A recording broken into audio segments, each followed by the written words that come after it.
What's going on, everyone? Welcome back to another episode of Primetime Sports Podcast, hosted by Jeremy Lizer. Here I am at Fax and Pog. First game of the playoffs, the Sports Emporium going up against Local 103. Big win for the boys here, 10-1 win. I'm here with the captain, the heart and soul of this softball team, Chris Mad Dog McKenna. You had a great night at the plate, obviously. 3 for 4, a couple triples, a couple runs scored. Had a couple nice plays in the field as well.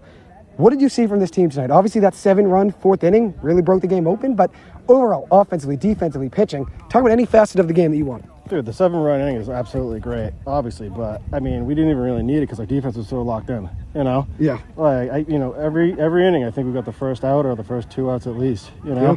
Yeah. I don't know what Steve and Camp held them to, but I don't know. They might have only had like 6 2 hits. or 3 hits. Yeah. 6 total hits maybe and a couple walks maybe total, but it was huge, obviously, and you saw in the last inning, defensively, we were locked in. I said to everyone the entire game, stay locked in, don't worry about the score. Steve Abrams was more locked in than I've ever seen him. At the plate, pitching, he even played second in that last inning. Yeah. What went into the boys' mentality of staying locked in? Was it the email that you sent this morning? Was it the flare before we went out in the field? We did, our saying, which we're not going to say it, but you know what I mean? Well, I think that it helps that it's like a Wednesday night and like no one's hungover from the weekend. It's on a long weekend too, so the boys are ready to play. Yeah, dude. We're rip roaring and ready to go. So, I mean, I went into it a little bit. I don't know if it's an email or not, but we're weather's nice. We're ready to go, dude. How were you saying the ball at the plate? So 2 triples when you hit that ball. Could have been 3, dude. If that could have got 3. You close. In the last one. You could have gotten 3. Kid made a great play out there. But when you're running the bases, you're rounding first. Are you thinking triple all the way, or are you just looking up when you get a second? You say, all right, maybe I'll go. Oh, absolutely. If it's in the right field, because they have to relay it. Yeah, so, listen, I'm fat, but I'm not. I can still boogie to the third base. No, you look great out there. Now, one last question. Obviously, 3 close losses to Local 103 during the season. How do you keep the boys focused heading into this game? We've had a lot of playoff games where we're up 5, up 8, and we lose the lead. Obviously, a team that's beaten us 3 times this year had our number. How do you keep us locked in? But what happened? For the most part, what happened is I think that the team that we played, they get a bunch of guys from other teams throughout the league, but you're not allowed to do that in the playoffs. So they were down. They have a couple weak links in their lineup where normally they wouldn't. And so I think stars. Yeah. So the bottom 2 in their lineup are a little sketchy. So I think that helps, quasi helped us. But actually, we didn't really need it again because we just our defense was too much. Great pitching. For them. Great pitching. One last question: what's our mentality going into the next game? Same thing for the most part. It depends on who's going to show up. I think we have. Are you in next time? Monday. I hope to be here. 6:30. It's going to be tough from work, but I'll be here. All right, cool. Yeah, it depends on with the lineups, but it should be very, very similar. If they have a similar lineup as well, we'll be the away team, so we're gonna have to jump on them quick. But that's basically the mentality. One last thing. Yep. Shout out to Denise. The games she goes to, we win the games. Yeah, that's love of my life. Our number 1 fan. She is happy she got to see it win, and hey, appreciate it always, Chris. Always a pleasure. All right. Take care. Take care now. Hey, here we are back with Chris Mad Dog McKenna. I just want to ask one more question, one that I forgot to ask. What went into the decision to have 2 different pitchers? We had Mad Dog make the decision to have Steve start the game and go 5 innings, and then Kyle Kemp the last 2 innings.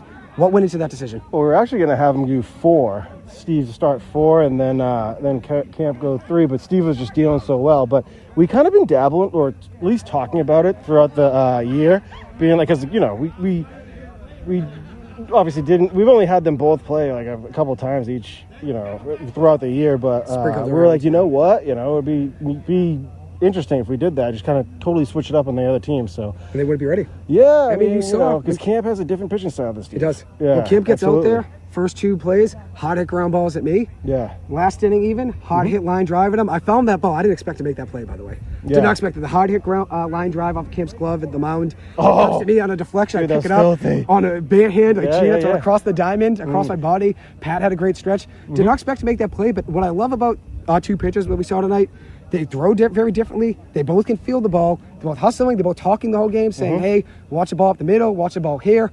They're talking to the infield. That's important communication. I think that's a testament to you as a coach, a manager, as a player, as the captain. You keep everyone locked in. You're communicating the whole game out there. Well, not only that, I think that it depends on who we have next game, but Camp might be pitching the whole game next game, so it might be good to just get him on the mound, get him loose or whatever, because we have a. We don't play till Monday, so we got a solid time to rest. 5 days off. So actually, but 4 days off. But hey, we'll take it. Appreciate your help, Chris.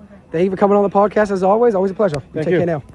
Here I am with one of our MVPs of the game. Steve Abrams went 5 innings on the mound. Very, very well on the mound. 1 run allowed, and that was only in the 4th inning. Only a couple walks allowed, maybe 2 or 3 hits allowed total. You had a very nice piece in your last at bat. Probably the best hit I've seen you have in years. I said, in the 5th inning? I said, Steve, you are more locked in than I've ever seen you in my life. Baby. What went into you being locked in? Nice week off? Yeah, I'm on vacation, baby. I'm That's relaxed. That's No it? work today. I can just do whatever I want. I don't know. I like it. No, I I love want that to answer. win, dude. That's all our mentalities, and that's obviously important. One last question I have about pitching, and then we'll dive into a little bit about the guys around you. When you hear from Chris Mad Dog McKenna that you're going to go with 2 pitchers on the mound, right? You're going to go 4 innings, was the original plan. You end up going 5, and then Camp was going to relieve. What's your mentality when that happens? What's your attitude? I've been calling for this all season. You know, you see guys 3 times around or whatever. 4th time they adjust, they start to figure it out. Yep. I think it's a good idea to switch it up, have someone else come in. And Kyle throws a mean backhand, and it worked out, you know. 2 very different pitches, right? You're a knuckleball guy sometimes, a curveball guy sometimes, inside, high, outside. Camp's a little bit different, going the backhand spin, and it works, though. You're both very effective, only 1 run allowed. I'd say 2 hits allowed, maybe by you, and maybe 1 by Camp. I don't think we allowed many hits. No, that's it. 5 hits? Probably 5 hits, I'd say. Maybe 3 and 2. Yeah. 5 hits, maybe. But let's talk about the guys around you, though, defensively. I want to talk about you. You want to talk about me? You crushed it tonight. You're happy with my defense? Yeah, dude. You stopped everything. There was 1 ball I wish I had There's that some went under my rockets legs, to but you, dude. there were a couple hot hit balls. There were a couple hot hit These balls. kids were discards. No, They hated it. That last play that we made, right, that hard hit line drive off Camp's glove, and I found the ball, picked it up like your boy Derek Jeter would, and threw it across the diamond. I'm not shooting my own horn here, but legitimately, I didn't expect to make that play. I thought I was going to barehand it and lose it. But hey, you know what the important thing is? You always give me the confidence when I have bad days at the plate, when I have bad days fielding. Your confidence never lessens in me. No, truly. You're always confident in me, and I appreciate that because I've had some bad games out there. Tonight, I was 2 for 3 at the plate. I've had 0 for 3 nights, and you've always kept me locked in. You have. So that's why I want to return the favor. I told you tonight, I've never seen you locked in like that in years. You're like Tom Brady. What I say the whole game, you like Brady. Yeah, no, I was ready to go. I had all day to think about it. I mean, everyone played a hell of a game, too. Like, yeah. Defensively, we have no errors. errors? Maybe 1. I had 1 error. I had 1. I don't remember any. And we all came and hit. Yeah. I think me Played and a hell Matt of had a 1 game each, today. which is fine. 1 each is fine, especially middle infield. That's where the most action is. And you even got out there in the last inning. In the 7th inning, had a hot hit line drive at you to get one of the last outs of the game. What's your thinking when you go out there and you say, wow, now I have to play second base? After pitching for 5 innings, be on the bench for an inning, and just being a DH, and then you have to go out there and play second. What's your focus Dude, there? I was in the zone. Didn't matter. You were locked in. You Yeah. could have played short. You could have played center. You were ready. You were ready, Yeah, baby. I mean, it's a team sport, man. We got to win. Absolutely. And I want to have Kyle's back. Everyone had mine, so I was ready to go. Hey, appreciate it, Steve. Thank you so Yeah, much for dude. coming on. Always a pleasure. Nice game. Good work out there. Here I am with the co-MVP of the game, Kyle Camp. Relieved the last 2 innings of the game, got the close, went in for the closing role. Obviously, the other team wasn't ready for that. And I've asked Mad Dog now, I've asked Steve now, and I'm going to ask you. When you hear Mad Dog say in that morning email, Steve's going to go 4 innings, he ends up going 5, but he's going to go 4 innings, and you're going to go 3. What's your attitude towards that? What's your focus heading into the game? Are you worried about relieving? You worrying about the situation's going to be? You worrying about throwing strikes late in the game? What's your attitude towards that decision? My attitude was it's something we talked about, and then Chris had a good reasoning for why Steve started. Was we played 3 games this year against them, and they've never faced Steve.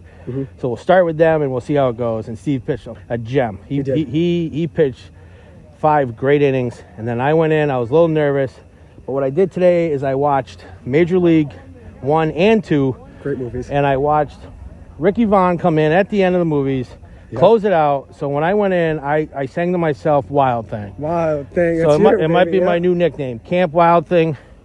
Yeah. So, I was a little nervous. My buddy Joey got me the first out. Hard hit. Hard hit ground balls at and me. I thank my boy Joey, both of them, and it made it easier for me. So it was a great game. And I always appreciate your confidence in me. I was talking to Steve about this, right? Steve always keeps his confidence in me, even if I have an error. I had an error earlier in the game. Steve didn't let that waver. He just said, hey, make the next play. You've always had that mentality with me as well, which I appreciate. Yeah. You've always kept confidence in me, even when I miss a ball that I want to make. Have to. You've always kept confidence. The ball's going to find you. So I got to know the ball's going to hit you again. So just let that one go and get the next one. But you did me a solid. You got 2 great outs, And then it made everything easy for me, man. Yeah, I got you out there. Hey, look, talk about the rest of the defense, right? You had guys making plays all night. Travis in right field, running in, making 2 or 3 great plays. You had Matt catch a great line drive, which Steve was pitching at that point, I think, in the 4th or 5th inning. Hot hit line drive up the middle. Could have been maybe a run. Guys are on first and second. Matt makes a great play, right? We had guys making plays all night, right? It's easy to say, Brian and left. It's easy to say, hey, pitchers, you guys pitched a great game. It wasn't us, dude. It was the defense. The defense behind us was spectacular. Infield, outfield, catcher caught one. Dave was great. Dave was calling a great game. I didn't have much confidence in him. I know, and then he was a caught tough play. And I think he actually had to have a couple cigarettes after that, but it worked. But no, it really was. The defense won the game, man. Pitchers, it's slow pitch softball. We put the ball up. These guys hit the ball, and if we could put it in play for you guys to make the play, you guys did exactly what you needed to do. So that's all we could ask for. Here's the hardest thing about pitching, though, right? There were some guys in that order that are waiting for a strike, right? That are waiting for a strike. How do you approach that? Once you're down 3-1, that's what makes a good pitcher and a bad pitcher. If you're down 3-1, you throw that strike, and that's what me and Steve can do. So if we're down 3-1, we'll throw the strike, but we like to play with them. We like to make them reach, but some hitters, they don't do that, Yeah. And then in the last inning, the guy ripped it back up at Line drive at you. Dude, I was so mad I didn't catch it. And again, deflects off you. I found it at between short and third. I barehanded it. Didn't expect to make that play. Oh man, I was so mad I didn't catch it, dude. It fucking right to me, man. I was like, but Joey again, man. That was 3 in 2 innings. You hooked me up, man. I didn't expect to make that play. I didn't expect it. That was a tough play. And it was great reflexes by you. You always had great defensive reflexes. Yeah. I want to ask you about the defense in the outfield as well. So you're standing here, right? You're waiting to get in the game. Obviously, when you get into the defense was great. Before you got in, it was great. You see Travis making great plays in right field, running over, making plays. Sean getting us out of a couple of jams. You see Brian in left field trying to hose everybody. Nobody's running on him. What do you have to say about the defense in the outfield? Obviously, you already talked about the infield. Matt making plays, me making plays. Pat obviously stretching great, making some nice plays. The outfield, they did great. No mess ups.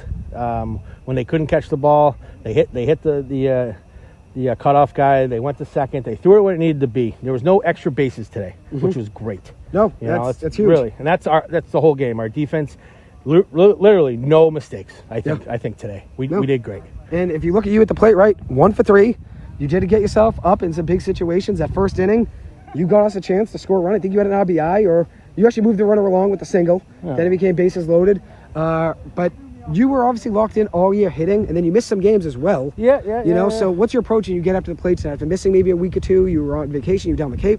What's your mentality getting up at the plate? Well, I had my little shout out to my daughter, Claire Bear Camp. It's tough to do 2 games a year, so I do one. I told them one game a week, and I made about 12, 13 games. And so when I come, I've been doing this for 20-something years. I'm one of the older guys on the team. So when I come up here, it's just grip it and rip it, man. And sometimes you get in a little slump, but as long as I'm hitting down and hard and not popping up like a knucklehead, I'm pretty happy with myself. Hey, you were great all around. You look at you on the mound tonight, you look at you hitting, and also you look at you did the book for the defense, what the other team did. You had a whole entire blueprint of what the other team did the entire game, where they went, hard hit ground ball, left center, right center, fly out, ground ball back to the pitcher. Don't forget that X from Steve, man. Steve got a strikeout. Steve got a strikeout. I forgot to tell Steve about to keep that going. That was on my you kept the mentality, though, of staying locked in. Whether you're on the field or you're not on the field, you keep everybody locked in. That's what I love about you and Steve. You keep confidence, everyone, and you got to stay focused. You two are the vets on this team. Mad Dog's another vet. 3 vets on this team. You keep everyone locked in. Dave keeps everyone locked in. That's important. That's a huge part of the game. Huge part of the game. And we appreciate it. Great work out there, Kim. Anything else you want to add in? What's your approach going into that next game? Monday night, game 2. Well, it's going to be a hell of a weekend, but we're going to come back. We're going to be ready to hit. But right now, I'm going to go celebrate with the boys. I'm going to have a couple beers. And shout out to our sponsor, Sports Emporium in North Weymouth. Yep. They've been awesome to us, so we're going to go with some free pizzas. So absolutely. Sports Emporium, North Weymouth. Appreciate the sport all year. There he is, the co-MVP of the game, Kyle Camp. Appreciate you guys taking the time to listen to this. I'll give a post-game recap in just a few minutes. And so we'll start off at the top of the lineup. Sean, leadoff hitter, who's been great all season. 1 for 3 with a walk, 2 runs scored in an RBI. Made a couple great plays in the outfield as well to get us out of a few jams. Mad Dog, 3 for 4 at the plate, 2 triples, 2 runs scored in 3 RBIs. Monster game from him. That's why he was an MVP of the game. Obviously, Camp and Steve Abrams as well shared that award. All 3 were great. Travis was excellent in right field, hit 2 for 3 at the dish. He's been a great addition to our lineup this season. Camp was 1 for 3 at the plate. Unreal night of the mound for both Camp and Steve. Mully was 0 for 2 with a sac fly and an RBI. The RBI was huge. It was in the first inning. We had bases loaded, 1 out. Needed to get a run in. Got a big sac fly. Did his job in that position. Dave was 1 for 3 at the plate with the run scored. Made a great catch at the plate to get us out of a jam as well. When a batter on the other team popped up, I think it was bases loaded, a first and second, 2 outs. Got us a big out there to get us out of it. Then Pat was 2 for 3 at the plate with an RBI and a run scored. He also had a triple, more than I have this season. He has more triples, which was awesome to see. Unreal hit to right field, showcased some speed around the bases as well. He was great at first base as well. Brian was 1 for 3 with a run scored and an RBI. He showed off his arm in the outfield all game. I think that's obviously something that the other team picked up on. Nobody's going to run when that ball's hit to left field. He showcased the arm all game, which was great to see. Then I was 2 for 3 at the plate with the run scored and an RBI. I hit better in this game than I have all season. I was battling an injury all year long for the most part, but Dave definitely kept me positive and kept me locked in, so I appreciate his support. Matt was 1 for 2 at the plate with a walk and an RBI. Made a few great plays at second base, including one ranging to his right behind second base with a strong throw to first. Steve, I've never seen him as locked in as he was in this game. He did walk once, had a sac fly, an RBI, and a run scored, along with a deep fly out in his last at-bat. The farthest I've ever seen him hit a ball probably over the last 4 or 5 years. So obviously great to see the whole lineup making plays, obviously offensively and defensively. Big game 2 tonight at Faxon Park at 6:30. The boys have a chance to put Local 103 away with the win. We'll see how things go. Anyways, that'll wrap up this episode. Thank you guys so much for taking the time to listen to this. As always, I appreciate it. Hope you guys have a good one, and I'll see you guys in the next episode. Thank you.